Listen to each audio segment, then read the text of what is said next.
This video will contain no spoilers, and please do not post any that you may have heard in any of my comment sections.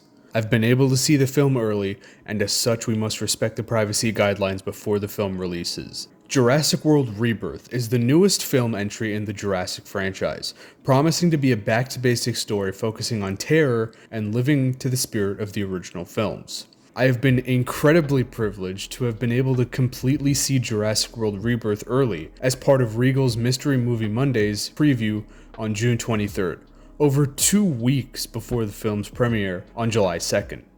While many have voiced their concerns, including myself, Jurassic World Rebirth is a triumphant return to form for the Jurassic series. I did have some problems with Jurassic World Rebirth, though none major enough to disrupt the film. The film had some pacing issues, feeling a bit too fast near the end of the movie. It felt a little quick when the finale arrived. Furthermore, there were some missed opportunities when it comes to some characterization for some of the side characters. But that is really all I can criticize. While I'm certainly biased, I tried to put on my critical mindset and could only find these small gripes. Jurassic World Rebirth is fundamentally simple and very effective. The film knows exactly what it is, a thrilling adventure akin to the originals with tones of horror painted across and a dash of modern scientific commentary, specifically in the field of Big Pharma. It doesn't try to make a large, complex plot. It stays focused on the island adventure and focuses on it, refining that story to be a thrilling journey. Aside from the ending, the film slowly builds itself up, and once it gets going, it doesn't let go, remaining consistent while not at a breakneck pace. Visually, the movie is an absolute treat in every sense of the word, providing some of the best visuals in the entire series. Gareth Edwards was truly an asset to the film, and I would be very interested to see it returning for the next movie. Truly, the greatest visual addition to Rebirth is the use of very striking contrasting lighting. The opening of the film, rightfully showcased in much of the marketing material, is a stunning example of Edwards' direction and use of lighting. The blinding red mist slowly overtaking the room builds such an atmosphere of tension, knowing something otherworldly is lurking on the other side.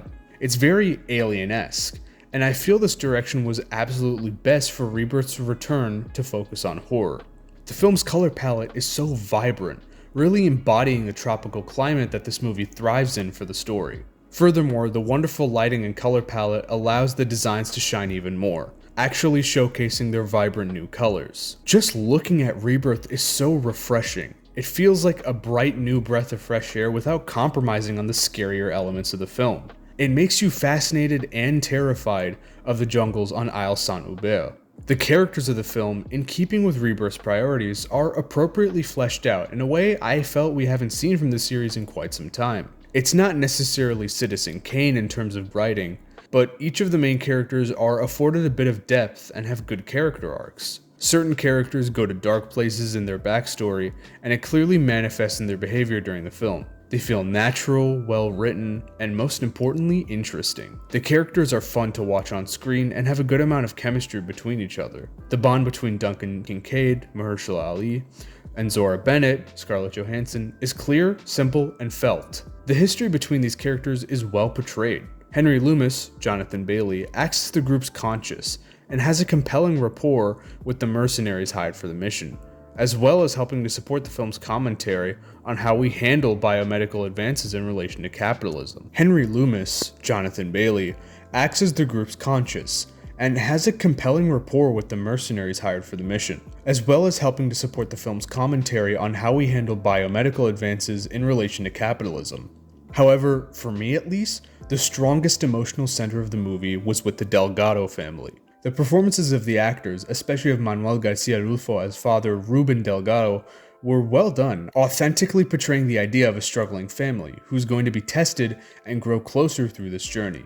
Isabella, Audrina Miranda, and Dolores the Aqualops were very cute, and once again call back to the common theme within the series of innocence being put in danger by the actions of those more powerful. Xavier Dobbs, David Iacono, was a surprising standout, going from a typical lazy boyfriend to actually having some depth and forging a real bond with the initially unapproving Ruben. And I have to admit, Teresa Delgado, Luna Blaze, was also easy for me to connect with as a young adult about to go to college. The characters, while not incredibly complex, were well written with a decent amount of depth and were at the very least engaging to watch. They were refreshingly well done and made for a good cast to lead the adventure. Jurassic World Rebirth seeks to return to the spirit of the original films, primarily the first and The Lost World. It delivers that in spades while making its own original mark on the series. Primarily, it beckons back to the real tension, terror, and horror that accompanied the awe and wonder felt in the first film, and it delivers on such feelings incredibly effectively. It's the first time in a while I felt legitimately tense and worried for some of these characters in such a long time. There were scenes that were genuinely frightening, and that's such an achievement for being this long into the series. The movie is impressively terrifying. It doesn't hold its punches, and I'd say its brutality is equal to the first and second films, if not because of the smaller cast.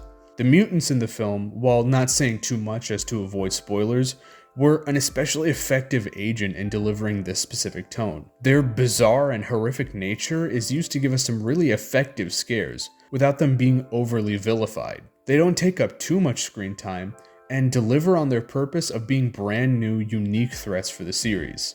It's not too dark, it's fitting for the series, however, it returns to the raw nature of the earlier films that just felt so invigorating in the theater. This is an experience I absolutely recommend at least seeing in the cinema. On top of returning to the strokes of horror, Rebirth is also thrilling to boot.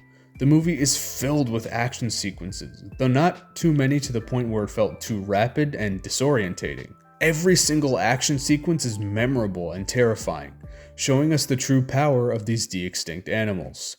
From the Mosasaurus and the Spinosaurus working together in an incredible extended scene, finally showing the Mosa in its full glory on the big screen, to the iconic river raft scene with the Tyrannosaurus, which has been hyped up to maximum levels. And trust me, it is absolutely worth the hype. All of the action scenes are well fleshed out, never feeling too long or too short, while also keeping you at the edge of your seat at all times.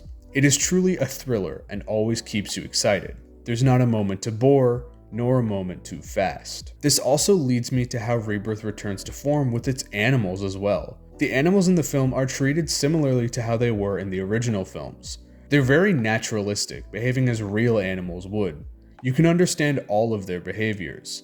However, it's in that naturalistic behavior where fear is also derived alongside it, as these are also animals that are at least triple our size and capable of eating us within one gulp. But the film also dedicates enough time to show us that these are beautiful and graceful creatures as well, with a breathtaking and stunning Titanosaurus scene that feels the most immersive since the Brachiosaurus of the first film.